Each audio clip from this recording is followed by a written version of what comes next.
Welcome to மாசா IAS academy. நம்ம இந்த வீடியோவில் ரயில்வே ரெக்ரூட்மெண்ட் போர்டு போட்டிருக்கிற ஜேஇ எக்ஸாம்ஸ் பற்றி தான் பார்க்க போகிறோம். ஸோ இந்த ஜேஇ எக்ஸாமுக்கு என்னென்ன குவாலிஃபிகேஷன், எவ்வளோ வேக்கன்சிஸ் வந்து போட்டிருக்காங்க, ஸோ எப்படி நம்ம படிக்கணும், எப்படி படித்தா இந்த ஜேஇ எக்ஸாம்ஸ் வந்து பாஸ் பண்ண முடியும், யாரால இந்த ஜேஇ எக்ஸாம் வந்து பாஸ் பண்ண முடியும் அப்படிங்கிற கம்ப்ளீட் டீட்டெயில்ஸை நம்ம இந்த வீடியோவில் வந்து பார்க்க போகிறோம். ஸோ ஸ்கிப் பண்ணாமல் இந்த வீடியோவை பாருங்க. ஸோ இது இந்த வருஷத்தில் வரக்கூடிய 4வது நோட்டிஃபிகேஷன். ஸோ ஆல்ரெடி ஏஎல்பி போட்டிருக்காங்க, ஸோ டெக்னீஷியன் போட்டிருக்காங்க, அதே மாதிரி ஆர்பிஎஃப் போட்டிருக்காங்க. ஸோ இப்போ என்ன போட்டிருக்காங்கன்னா ஜேஇ போட்டிருக்காங்க. சார் ஆல்ரெடி போட்ட இந்த 3 எக்ஸாமுக்குமே இன்னும் எக்ஸாம் கண்டக்ட் பண்ணி முடிக்கல, இல்லை 4வது நோட்டிஃபிகேஷன் மட்டும் போட்டுட்ருக்காங்க, ஸோ நோட்டிஃபிகேஷன் மட்டுமே போட்டுட்ருக்காங்க அப்படின்னு நினைக்கவே செய்யாதீங்க. ஸோ எக்ஸாம்ஸ் வரும்போது வரிசையாக போடுவாங்க. ஸோ அவங்க வேலையை தொடர்ந்து செஞ்சிட்ருக்காங்க. ஸோ எஸ்எஸ்சியோட எக்ஸாம்ஸ் நிறைய போயிட்டு இருக்கிறதுனால அவங்களுக்கு எக்ஸாம் சென்டர்ஸ் கிடைக்கல, ஸோ அதனால் டிலே பண்ணுறாங்க. கண்டிப்பாக நிறைய எக்ஸாம்ஸ் வந்து வரிசையாக வரும். ஸோ நீங்கள் படிக்கிறது வந்து என்ன பண்ணாதீங்க, தயவு செஞ்சு ஸ்டாப் பண்ணாதீங்க. படிப்பு ஒரு நாள் உங்களை தூக்கி விடும். ஸோ அது வரைக்கும் தொடர்ந்து கண்டினியூஸாக கன்சிஸ்டன்சியாக படிங்க. ஏன் படிக்கணும் அப்படின்னா, நம்ம லைஃப் நல்லா இருக்கணும் அப்படின்னா நாமளே வேலை செய்யாமல் வேறு யார் வேலை செய்வா அப்படிங்கிற ஒரே ஒரு இதை எப்போதுமே திரும்ப திரும்ப சொல்லிக்கோங்க. ஸோ நம்ம அந்த டீட்டெயிலாக அந்த நோட்டிஃபிகேஷன்ஸ் என்ன இருக்குது, ஸோ அதை பற்றி நம்ம டீட்டெயிலாக பார்த்துடலாம். ஸோ இதுக்கான ஓப்பனிங் டேட் ஆஃப் அப்ளிகேஷன் எப்போ ஸ்டார்ட் ஆகுது அப்படின்னா 30ஆம் தேதி ஸ்டார்ட் ஆகுது. ஸோ வரக்கூடிய செவ்வாய்க்கிழமை டியூஸ்டே வந்து அப்ளிகேஷன் வந்து என்ன ஆகுது, ஸ்டார்ட் ஆகுது. சரியா? ஸோ இந்த க்ளோசிங் டேட் வந்து நமக்கு எப்போ இருக்குது அப்படின்னா ஆகஸ்ட்டில் இருக்குது. ஆகஸ்ட் 29ஆம் தேதி வந்து க்ளோஸ் ஆகுது. ஸோ இதுக்கான கரெக்ஷன் டேட் அப்போ வந்து எப்படி இருக்குன்னா 30லேருந்து 8ஆம் தேதி வரைக்கும் இருக்குது, 8 செப்டம்பர் வரைக்கும் இருக்குது. சரியா? ஸோ இதில் பார்த்தீங்க அப்படின்னா நமக்கு கெமிக்கல் சூப்பர்வைசர், அதாவது நம்ம பிஎஸ்சி பிசிக்ஸ் அப்படி இல்லைன்னா கெமிஸ்ட்ரி, சரியா, அப்படி இல்லைன்னா என்ன பண்ணுவாங்க, கெமிஸ்ட்ரி முடிச்சிருந்தா நம்ம இந்த எக்ஸாம்ஸ் வந்து எழுதலாம். ஸோ இதுக்கு வந்து 18 to 36 ஏஜ் லிமிட் இருக்கணும். சேலரி பார்த்தீங்களா, ஸ்டார்டிங் இனிஷியல் பே 44,900, அலவன்ஸ் எல்லாம் சேர்த்தா ஸ்டார்டிங்கே ஒரு 60,000 வரும். ஸோ ஒன்றுமே இல்லாமல் வெட்டியாக சுற்றிட்டு இருக்க நாம ஒரு எக்ஸாம் எழுதி பாஸ் பண்ணால் அடுத்த மாதத்துலேருந்து நமக்கு 60,000 சம்பளம் கிடைக்கும். நீங்கள் யோசிச்சு பாருங்கள், புரியுதா? ஸோ அதுக்காக படிங்க. ஸோ இதில் 17 வேகன்சியாக இருக்குது. ஆர்ஆர்பி கொரக்பூரில் மட்டும்தான் இருக்குது. ஸ்டேஜ் 1 எல்லாத்துக்கும் சேம் தான், அப்படி தானே? எல்லாமே என்டிபிசியாக இருக்கட்டும், குரூப் டியாக இருக்கட்டும், ஏஎல்பியாக இருக்கட்டும், எல்லாத்துக்குமே ஸ்டேஜ் 1 வந்து சேம் தான். ஸோ இந்த பிசிக்ஸ் கெமிஸ்ட்ரி குவாலிஃபிகேஷன் யாராவது வச்சுருந்தீங்க அப்படின்னா தயவு செஞ்சு இந்த எக்ஸாம் வந்து அப்ளை பண்ணுங்கள். ஸ்டேஜ் 2 வந்து அதுக்கப்புறம் நம்ம பார்த்துக்கலாம். ஸோ கண்டிப்பாக டைம் இருக்கும், அந்த கேப்பில் வெறித்தனமாக படிச்சு கூட என்ன பண்ணலாம், பாஸ் பண்ணலாம். ஸோ 17 வேக்கன்சி தானே இருக்குது அப்படின்னு அப்ளை பண்ணாமல் விட்டுறாதீங்க. சரியா? ஸோ இந்த வீடியோ பார்த்துட்டு யாராவது இருந்தீங்க அப்படின்னா கமெண்ட் பண்ணுங்கள். ஸோ ஏஎல்பி வந்து கம்மியாக தான் வேக்கன்சி இருந்தது, நான் அப்ளை பண்ணாமல் விட்டுட்டேன் அப்படின்னு இருக்கிறவங்க மறக்காமல் கமெண்ட் பண்ணுங்கள். ஏன்னா எனக்கு தெரிஞ்ச நிறைய பேரே ஏஎல்பி வந்து கம்மியாக தான் வேக்கன்சி இருக்குது அப்படின்னு அப்ளை பண்ணாமல் விட்டுட்டு இப்போ ஃபீல் பண்ணிட்டு இருக்காங்க. ஸோ நமக்கு இருக்குது ஒரு சீட் இருந்தாலும் அதை நம்ம என்ன பண்ணணும், கண்டிப்பாக ஏம் பண்ணணும். ஸோ இந்த 17 சீட்டை மைண்டில் வச்சுக்கோங்க, கண்டிப்பாக நம்ம போராடுறோம். சரியா? ஸோ செகண்ட் விஷயம், ஜேஇ டிபார்ட் மெட்டீரியல் சூப்பரண்டன்ட், அப்புறம் கெமிக்கல் மெட்ராலஜிக்கல் அசிஸ்டன்ட், புரியுதா? ஸோ இதுக்கு பார்த்தீங்க அப்படின்னா 35,400 ஸ்டார்டிங் சேலரி. ஸோ ஜேஇன்னு வரும்போது நம்ம ப்ரொஃபஷ்னலாக போவோம். ஏன்டா டிப்ளமோ படித்தோம், ஏன்டா இன்ஜினியரிங் படித்தோம் நினச்சிட்டு இருப்பீங்கல்ல. ஸோ ஒரு ப்ரொஃபஷ்னலாக நம்ம என்ன படித்தோமோ அது சம்மந்தமான ஒரு வேலைக்கு வந்து நம்ம போவோம். 7,934 வேக்கன்சி, பல்க் வேக்கன்சி. சரியா? ஸோ எல்லாருமே கண்டிப்பாக ட்ரை பண்ணுங்கள். ஸோ 18 to 36 அப்படிங்கிறது நார்மல் ஏஜ் லிமிட் தான். ஸோ கோவிட்னால ஏஜ் ரிலாக்ஸேஷன்ஸ் வந்து கொடுத்துருக்காங்க. ஸோ அதை பற்றி நம்ம என்ன பண்ணலாம், டீட்டெயிலாக பார்க்கலாம்.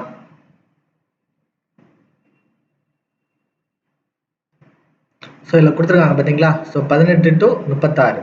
சரியா? ஸோ இதே நேரத்தில் நமக்கு வந்து எஸ்சி எஸ்டியாக இருந்தீங்க அப்படின்னா உங்களுக்கு வந்து 5 years ரிலாக்ஸேஷன் கொடுப்பாங்க. ஸோ ஓபிசியாக இருந்தீங்க அப்படின்னா உங்களுக்கு 3 years ஏஜ் ரிலாக்ஸேஷன் வந்து கொடுப்பாங்க. ஸோ அப்போ எஸ்சியாக இருந்தீங்கன்னா நீங்கள் 41 வயசு வரைக்கும் நீங்கள் எக்ஸாம்ஸ் எழுதிக்கலாம். அதே நேரத்தில் ஓபிசியாக இருந்தீங்கன்னா நீங்கள் 39 வயசு வரைக்கும் நீங்கள் என்ன பண்ணிக்கலாம், எக்ஸாம்ஸ் வந்து எழுதிக்கலாம். சரியா? ஸோ நெக்ஸ்ட்டு நம்ம பார்க்கக்கூடிய விஷயங்கள் என்னதான் இருக்கும் அப்படின்னா, இந்த எக்ஸாமுக்கு வந்து நம்ம எப்படி அப்ளை பண்ணணும், இதோட எக்ஸாம் பேட்டர்ன் வந்து என்ன, வேக்கன்சிஸ் வந்து எவ்வளோ இருக்குது, மெடிக்கல் ஸ்டாண்டர்ட்ஸ்லாம் எவ்வளோ இருக்குன்னு பார்க்கலாம். ஸோ மெடிக்கல் ஸ்டாண்டர்ட் பார்த்தீங்கன்னா இது வந்து A3 தான் கேட்குறாங்க, A1 கேட்கல, நல்லா புரிஞ்சுக்கோங்க. A3 தான் கேட்குறாங்க. ஸோ விசனுக்கு வந்து A3 தான் வந்து என்ன பண்ணுறாங்க, கேட்குறாங்க. நம்ம B1ம் சிலது கேட்குறாங்க. B1 B2லாம் நார்மலான இதுதான், பெரிய அளவுலாம் ஐ இது வந்து என்ன பண்ணலாம், செக் பண்ணலை. சரியா? A1 A2 கேட்டால் தான் நம்ம ஐ வந்து நமக்கு ரொம்ப நல்லா இருக்கணும், ஸ்பெக்ஸ் போட்டோம்னா எழுதக்கூடாது, அந்த மாதிரி இருக்கும். A3னா நார்மலாக நீங்கள் செக் பண்ணாலே உங்களுக்குலாம் A3லாம் கண்டிப்பாக கிடைக்கும். சரியா? ஸோ அடுத்து பார்த்தீங்க அப்படின்னா இந்த எக்ஸாமோட ஏஜ் லிமிட் வந்து என்ன பண்ணியிருக்காங்கன்னா கொடுத்துருக்காங்க. ஸோ கோவிட் பேண்டமிக் இருந்ததுனால உங்களுக்கு என்ன பண்ணியிருக்காங்க, இந்த ஏஜ் ரிலாக்ஸேஷன் வந்து கொடுத்துருக்காங்க 18 to 36 அப்படின்னு கொடுத்துருக்காங்க. ஸோ இதை தாண்டி தான் உங்களுக்கு என்ன வரும், அந்த ஓபிசியோட ரிலாக்ஸேஷன் வரும். ஸோ 36ல் நமக்கு எவ்வளோ வரும், பிசினா 39 வரைக்கும் வரும், எஸ்சினா 41 வரைக்கும் வரும். ஸோ இந்த ஏஜ் ரிலாக்ஸேஷன் கொடுத்துருக்கனால இது வரைக்கும் நீங்கள் என்ன பண்ணிக்கலாம், கண்டிப்பாக எக்ஸாம்ஸ் வந்து எழுதிக்கலாம். சரியா? ஸோ டேட் ஆஃப் பர்த் எதுலேருந்து கலெக்ட் பண்ணுவாங்க அப்படின்னா 2/1 அதான் கொடுத்துருக்காங்க upper limit date of birth. சரியா? ஸோ 2/1/1989. சரியா? ஸோ அதுல இருந்து 1/7/2007 இது வரைக்கும் பிறந்தவங்க என்ன பண்ணிக்கலாம், இந்த எக்ஸாம் எழுதிக்கலாம், அன்ரிசர்வ்டும் இடபிள்யூஎஸும். அதே நேரத்தில் ஓபிசியாக இருந்தீங்க அப்படின்னா 1986ல இருந்து 2007க்குள்ளாடி நீங்கள் பிறந்திருந்தீங்கன்னா என்ன பண்ணிக்கலாம், எக்ஸாம் எழுதிக்கலாம். எஸ்சி எஸ்டியாக இருந்தீங்க அப்படின்னா நீங்கள் 1984ல இருந்து 1/7/2007 இதுக்குள்ளாடி நீங்கள் பிறந்திருந்தீங்க அப்படின்னா என்ன பண்ணிக்கலாம், இந்த எக்ஸாம்ஸ் வந்து என்ன பண்ணிக்கலாம், எழுதிக்கலாம். சரியா? ஸோ இது வந்து மறந்துடாதீங்க. இடபிள்யூஎஸ் அன்ரிசர்வ்டாக இருந்தீங்கன்னா 1989ல இருந்து 2007க்குள்ளாடி உங்கள் டேட் ஆஃப் பர்த் இருந்தால் நீங்கள் எழுதிக்கலாம். ஓபிசியாக இருந்தீங்கன்னா 1986ல இருந்து 2007க்குள்ளாடி உங்கள் டேட் ஆஃப் பர்த் இருந்தால் நீங்கள் எழுதிக்கலாம். நம்ம எஸ்சி எஸ்டியாக இருந்தால் 1984ல இருந்து 2007க்குள்ளாடி இருந்தால் நீங்கள் என்ன பண்ணிக்கலாம், நிச்சயமாக இந்த எக்ஸாம்ஸ் வந்து எழுதிக்கலாம். ஸோ இதுதான் உங்களோட ஏஜ் ரிலாக்ஸேஷன் வந்து கொடுத்துருக்குது. சரியா? ஸோ அடுத்து பார்த்தீங்கன்னா இதோட எஜுகேஷனல் குவாலிஃபிகேஷன். சரியா? ஸோ இது கண்டிப்பாக வந்து உங்களுக்கு வந்து பிஇ இல்லைனா டிப்ளமா இருக்கணும். சரியா? பிஇ இல்லைனா டிப்ளமா இருக்கணும். இல்லை அப்படின்னா பிசிக்ஸ் கெமிஸ்ட்ரி நீங்கள் முடிச்சிருக்கணும். டிகிரியில் பிசிக்ஸ் கெமிஸ்ட்ரி முடிச்சிருக்கணும்.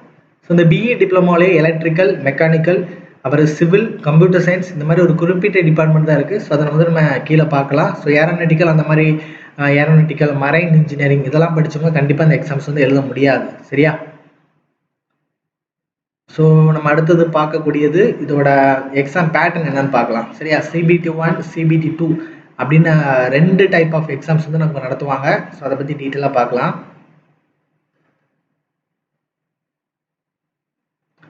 ஸோ இதான் அதோட எக்ஸாம் பேட்டர்ன். ஸோ அந்த காமனாக எல்லாத்துக்குமே நம்ம வந்து ஃபஸ்ட்டு ஒரு மெட்ராலஜிக்கல் சூப்பர்வைசர் படித்தோம் தெரியுமா, அதுவும் ஜேஇ அந்த 7951 வேக்கன்சிக்குமே காமனாக இருக்க CBT 1 தான். CBT 2 வந்து என்னதான் சேம் தான். CBT 1 வந்து காமன் தான், எல்லாத்துக்குமே காமன் சிலபஸ் தான்.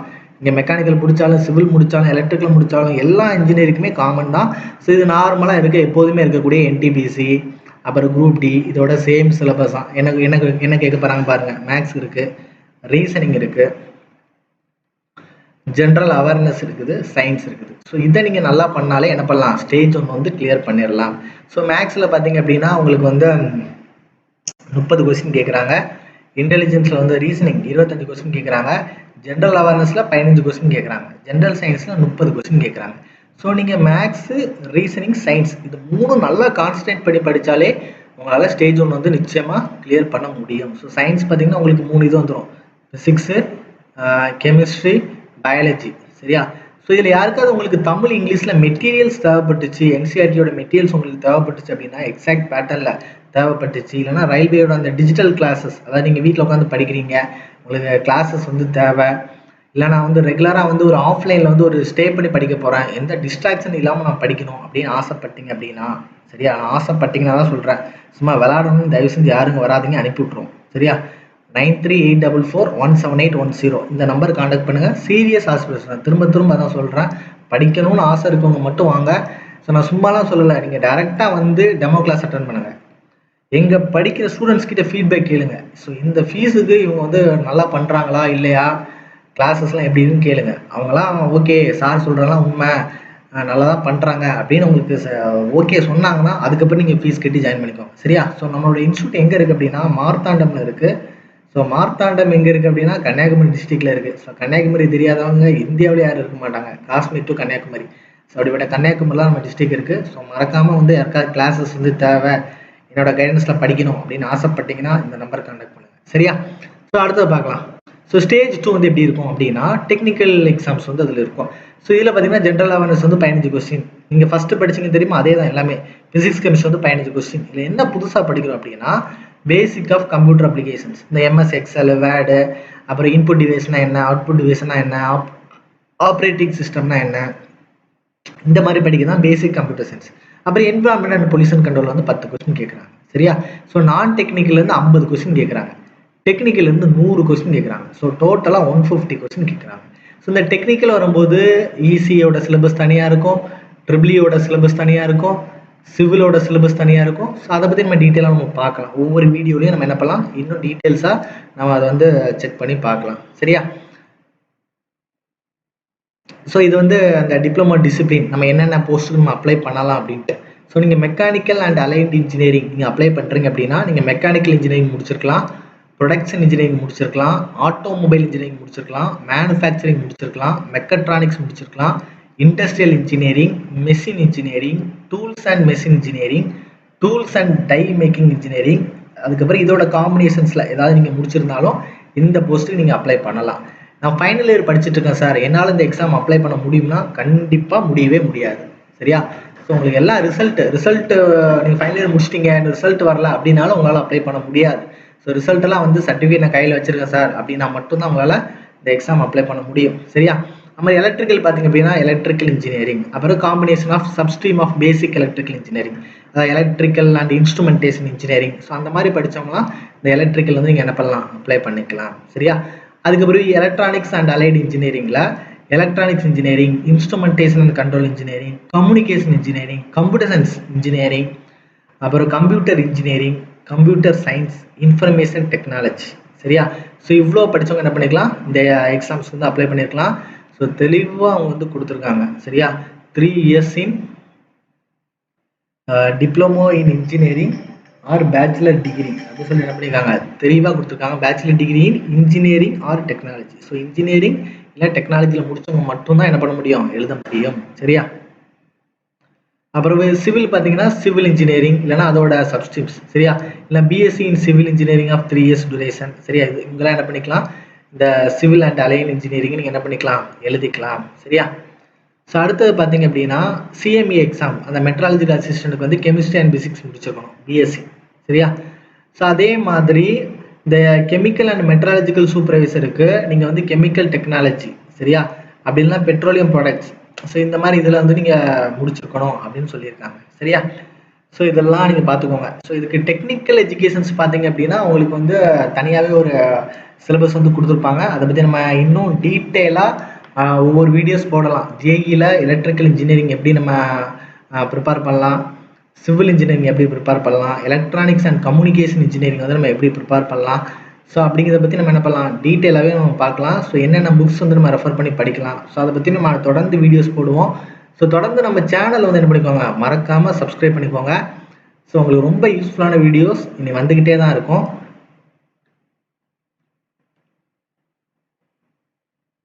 நான் வந்து உங்களுக்கு அந்த சிலபஸ் மட்டும் எப்படி இருக்கும் அப்படிங்கிறத நான் காட்டிடுறேன். ஸோ சிவில் இன்ஜினியரிங் அதுக்கு அனெக்சர் 7A கொடுத்துருக்காங்க. சிவில் அண்ட் அலைட் இன்ஜினியரிங் ஜேஇக்கு வந்து ஒரு போர்ஷன்ஸ் வந்து கொடுத்துருக்காங்க பார்த்தீங்களா, இன்ஜினியரிங் மெக்கானிக்ஸ்லேருந்து அப்படியே கொடுத்துருக்காங்க.